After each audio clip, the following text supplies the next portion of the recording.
in partnership with CommSec. Tom Pitrowski over at CommSec. How are you feeling this Friday morning? You feeling bright and bubbly? Oh, Pete, Friday always lifts the spirits, so thank you for inquiring. Yeah, I'm feeling good. You have a bit of pep in your step? Look, it's more the anticipation of some sleep at the weekend, I suppose. That provides that enthusiasm. What about our markets today? Do they have pep in their step? No. We'll take a knock at the start of trade this morning. The futures are telling us we'll be down by around 0.7%, which is slightly dispiriting, Pete. We were down by 1/3% yesterday, so the wind not really billowing in the sails at the moment. You know, when you were saying the other day, sorry to interrupt you, Tom, you were saying the other day where basically this period of the year, it's about holding on and just not trying to break stuff. So we're breaking stuff now. Is that what's going on?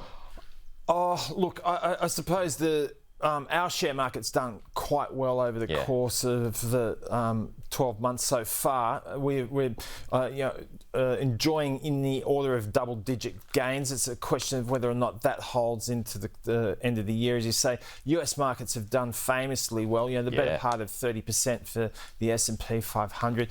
So it's a question. Things have panned out reasonably well in the last night. For example, we had the European Central Bank cut interest rates by 0.25%. The expectation is that they will continue cutting rates into the early part of next year.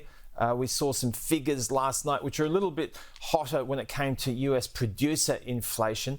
Egg prices, Pete, up by more than 50% in the last month when it came to the food component of the producer inflation. There's an important reason for that. They're dealing with an avian flu outbreak and they've had to cull about 10% of the bird-laying population. Then that's even before you start talking about the baking season, which starts at Thanksgiving time. So any number of factors that are pushing egg prices and comestible prices higher generally, but that's just grist for the mill.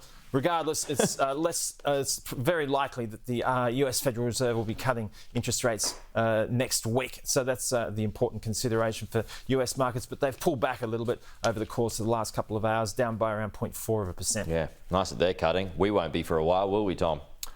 No, well, yesterday's unemployment report, Pete, with that headline unemployment rate coming in at 3.9%, that is a very or impossible position from which to be cutting rates. You've still got a strong employment market, elevated underlying inflation, as we've spoken about. So no rate cut in February as the market was beginning to price in.